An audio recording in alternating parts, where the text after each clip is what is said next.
Sutra.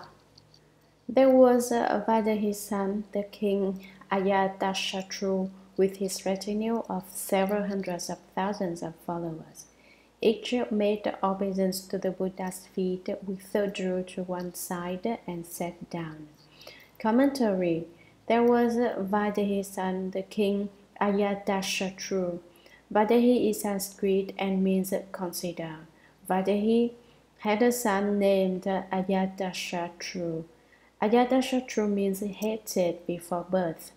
Before he was born, many inauspicious events took place. His name also means fingerless because when he was born, his mother hated him so intensely that she bit off one of his little fingers. Ajatasattu committed every evil deed, including all of the 5 rebellious acts, that is, unpardonable offenses.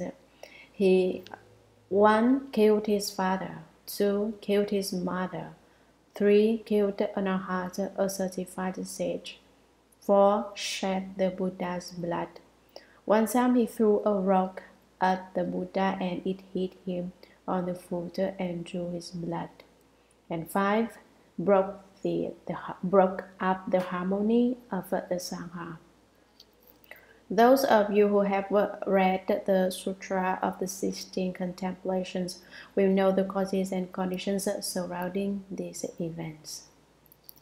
As a prince, Ajatasattu was Devadatta's friend. Although Devadatta was the Buddha's cousin, he did everything he could to slander and ruin the Buddha, behaving in an entirely strange and sinister fashion. Knowing that the prince was heir to the throne, he cultivated his friendship and then persuaded him to kill his own father and mother so that the prince could become king. Then, as a king, he could have the Buddha killed too, and Devadatta would be proclaimed as a new Buddha.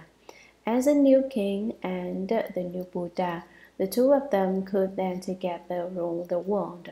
So, despite the Buddha's awesome virtue, his own cousin was his bitter enemy.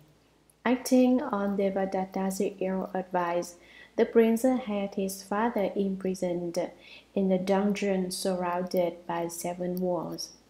One had to pass through 7 doors in 7 walls to get in. It was impregnable, stronger than even iron or brass.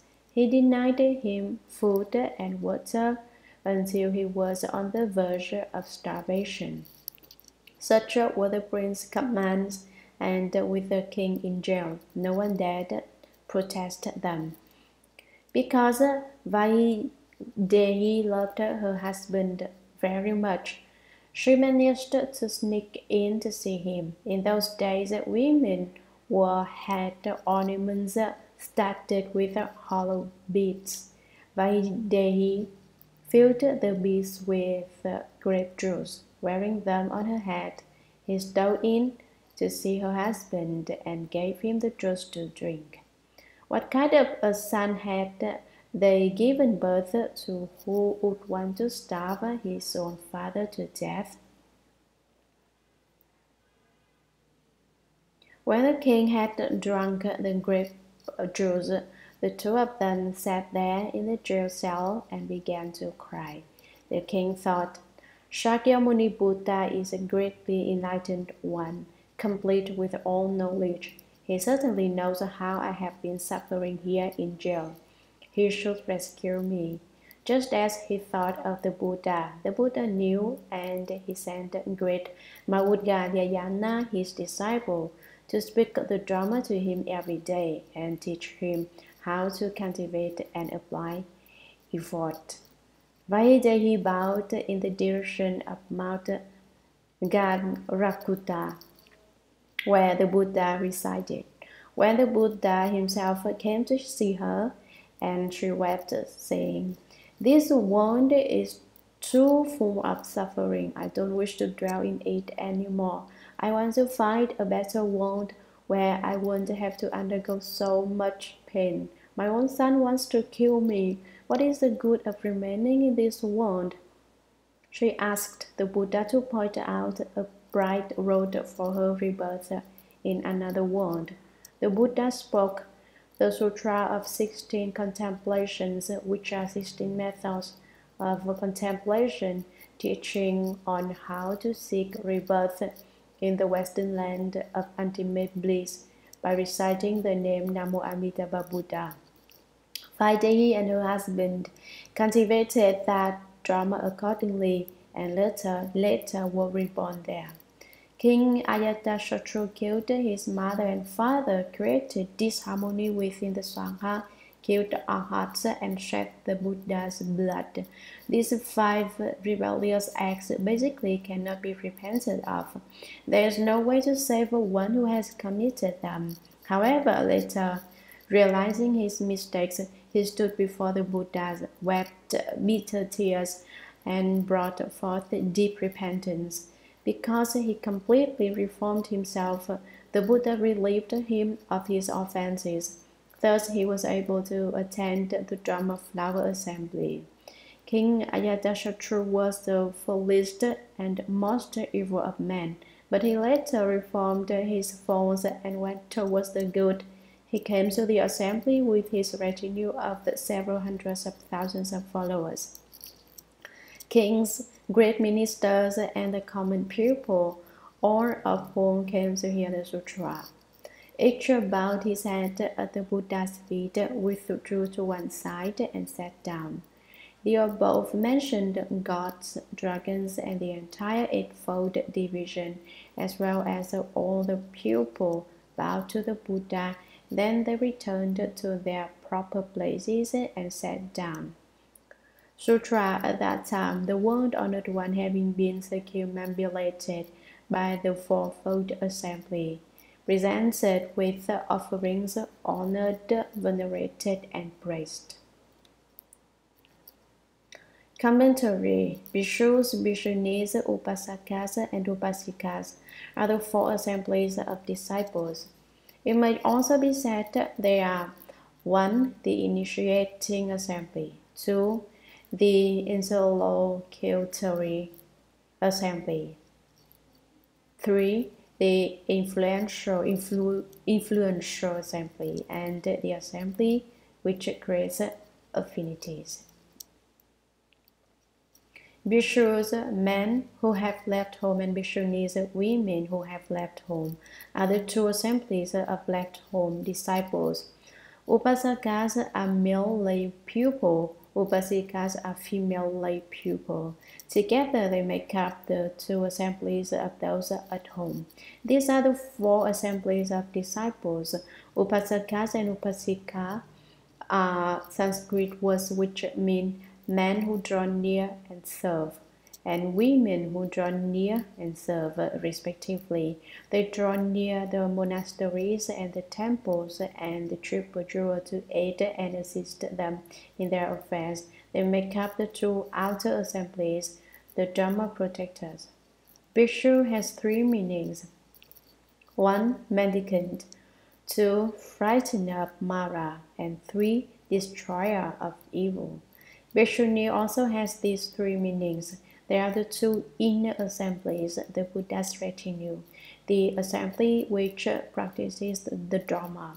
As to the second set of 4 assemblies, the first, the initiatory assembly, understands the Buddha's purpose. Their causal affinities have already matured, so that they initiate through their questions the Buddha's explanation of points of the doctrine.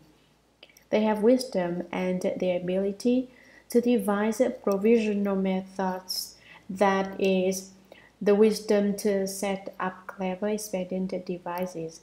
They are able to perceive the potentials of beings present and to know the appropriate time to give Dharma should be spoken. Then they take the initiative and ask the Buddha to speak Dharma, acting as the initiatory assembly. The second is the interlocutory Assembly. These are the ones whom the Buddha directly addresses in speaking the Dharma. For example, in the Vajra Sutra, Saputi in the interlocutory assembly.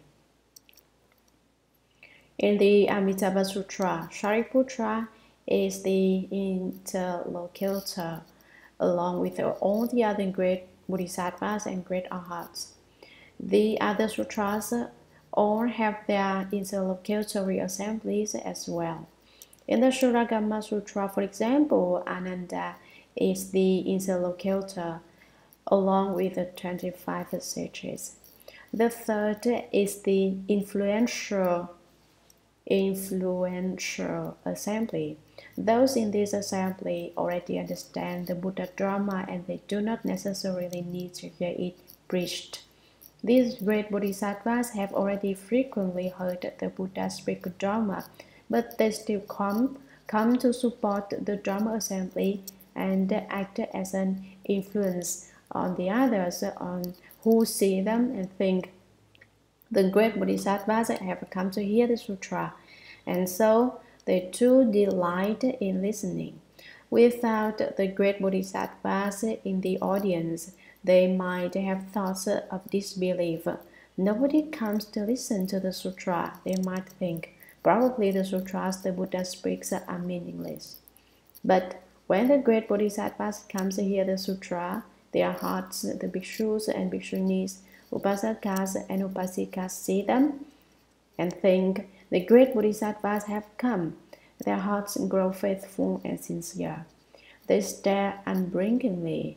Their spirits are in rapt attention and they clean out their ears and listen respectfully. Their eyes don't turn away. Their spirits are fixed attentively and they listen to the Buddha preach the Dharma as if they had just washed their ears clean with the utmost reverence. Why? Because they have been influenced by the influential assembly which has secretly aided them in bringing forth the resolve to listen. The fourth is the assembly which creates affinities. They feel that they have no Dharma affinities with people to speak of, and so they go to the Dharma assembly to create them. What is meant by creating affinities? In America, there are few Dharma assemblies, but in China, sutras are lectured in many Dharma assemblies. People will buy candy and give each member of the audience perhaps 3 pieces or 5, dividing it between them. And then they all eat candy, or they may buy cookies for everyone. First, they offer them to the Buddha, next to the Dharma, then to the Sangha. They save some for everyone, giving it to them in order to create affinities. Others buy fruit or other things which people like to eat in order to establish this connection. Why do they wish to create affinities? It is because they feel they have no affinities with them. They don't get along with their relatives and their friends don't care for them. Nobody likes them at all, in fact, and so they want to create affinities with others by giving them food or small gifts. Some give money. In China, the audiences consist mainly of those who have left home, not lay people. The lay people may buy cloth or other necessities to present as offerings to those who have left home. This is the assembly which creates affinities with those in the Dharma assembly, the last of the fourfold assembly of disciples.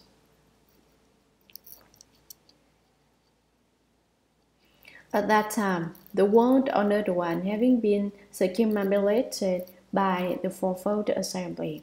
In the Dharma flower assembly, the fourfold assembly was present in its entirety. What is meant by circumambulated? In Chinese, it is made up of 2 words which means to encircle and to wind around. It means to walk around something in a circle, as we did when we installed the Buddha image and then walked around it reciting Namo Amitabha Buddha.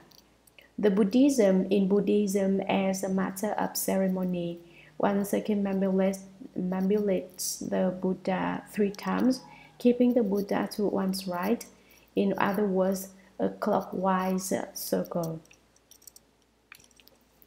And after this, everyone should remember that when we have a gathering, we should stand in line and progress clockwise in an orderly fashion when serving ourselves lunch. If everyone goes in opposite direction, collisions will occur and everyone will feel crowded and pushed. If everyone proceeds clockwise in an orderly fashion, no one will bump heads. After the Buddha realized Buddhahood, people did not know how to pay reverence to him. So then some gods from the 5 pure dwelling heavens transformed into people and appeared before the Buddha. They circumambulated him 3 times to the right, bowed in worship, retreated to one side, and then sat down in order to serve as an example, to show the humans how to properly worship the Buddha. This is the meaning of circumambulate. Presented with offerings honored, venerated, and praised. Not only did they circumambulate the Buddha and bow before him, but they also made offerings to him. So many people, what did they give him? They presented him with an offering of a true respectful heart. So it says honored, venerated. Honored means that they put their 5 limbs, knees, elbows, and forehead on the ground, prostrating themselves in worship. In Buddhism, bowing in this way is the highest form of paying respect. They venerated the Buddha and they also praised him.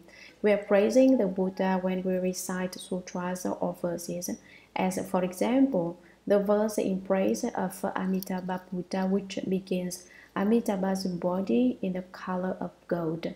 The splendor of his hallmarks has no peer. Another verse goes, in the heavens and below there is no one like the Buddha. In the worlds of the 10 directions, he is without equal. I have seen everything in the world that there is to see, and there's nothing in it that compares with the Buddha. All the praises of the Buddha, the world-honored one, lauding him as most venerable, honored, and esteemed, are spoken to praise and laud him. To say a few more words about creating affinities.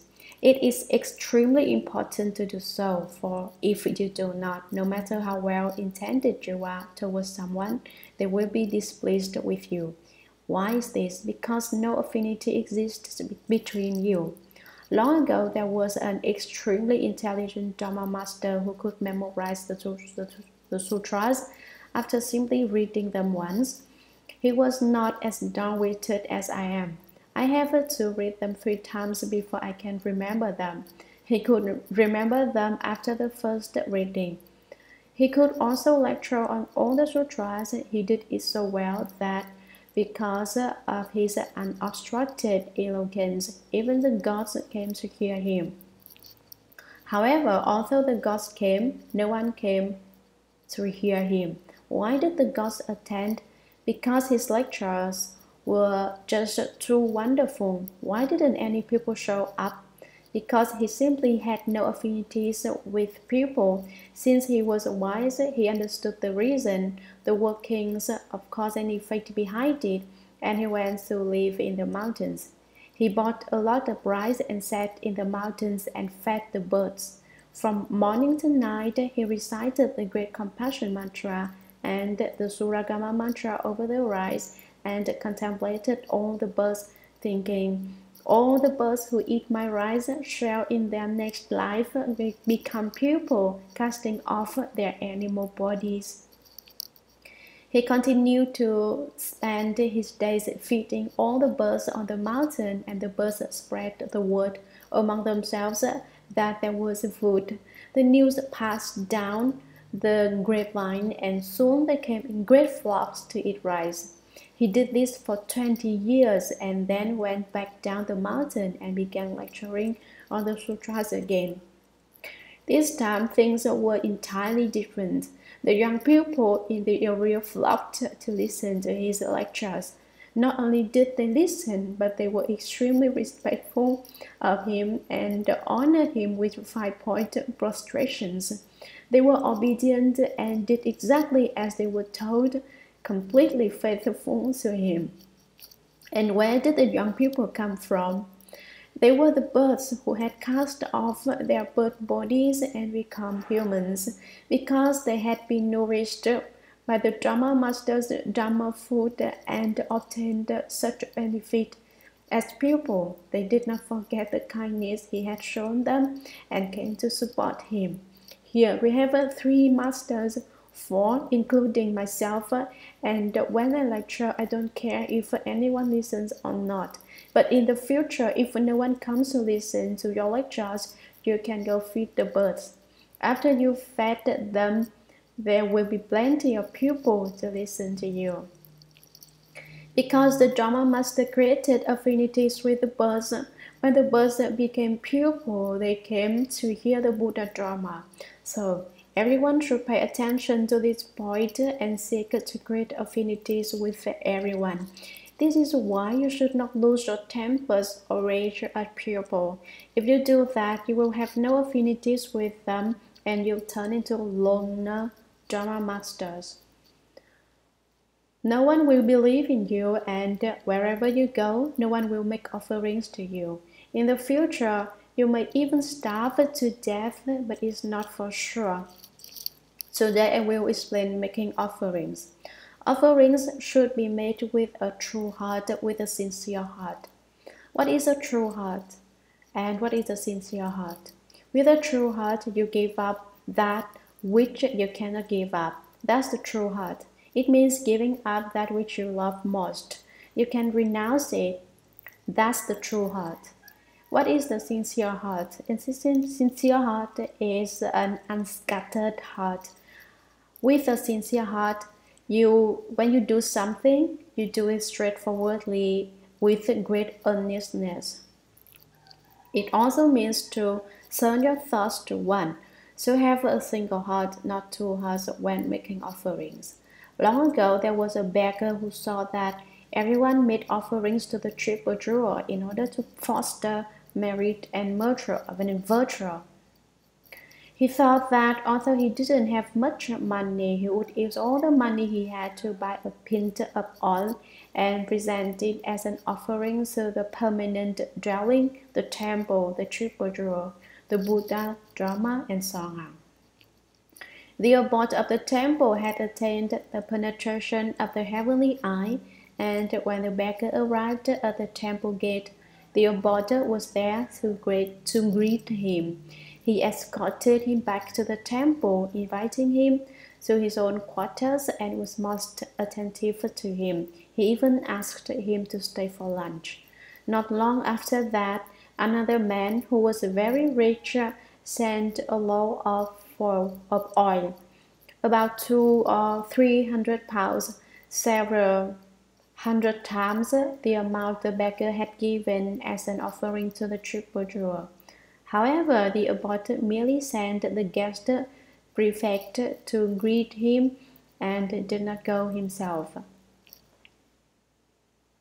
The monks and novices did not understand his actions and asked him, "Why did you go to escort a poor beggar who gave only a pint of oil and ask him to your own quarters to eat lunch? And then when someone else sent 300 pints, there 300 times the beggar's gift, you did not attend to him yourself?" We are quite puzzled about this and would ask you about Bliss to explain. The abbot said, "You don't understand. The poor man who gave 1 pint as an offering used all the money he had to buy it. Would you say he was sincere or not? The one who bought 300 pints was wealthy. He only not only could have bought 300 pins, but 30,000 pins or even more. And so for him, the offering was nothing special at all. The poor man with a true heart renounced which is difficult to renounce. He exhausted his entire worldly resources to make the offering. If he were not a great Dharma protector, could he have done something like that? That is why I went to greet him and invite him to lunch. The other man was terribly wealthy, and his gift of 300 pins was just like one hair from 9 cows. Why should I have looked after him? From this we can see that in making offerings to the triple jewel, you must renounce what is hard to renounce and give what is hard to give. Then the merit and virtue accrued is great. Those who are wealthy did not gain their wealth in this present life only, because in previous lives they were able to renounce that which is hard to renounce and do what is hard to do. They are wealthy in their present life. This is what the abbot said to the novices and monks by way of explanation, and after that they understood the principle that when making offerings to the triple jewel, one must use a sincere and true heart. Honored means one honors with the body and the mind. It should not be that the body honors but mind does not. Nor should it be that the mind honors but the body does not, but the body and mind should honor, within and without a unity. That is what is meant by honored. Venerated means not to treat with disrespect. Praise means to laud the Buddha with verses, 10 million of them, telling how rare the Buddha is.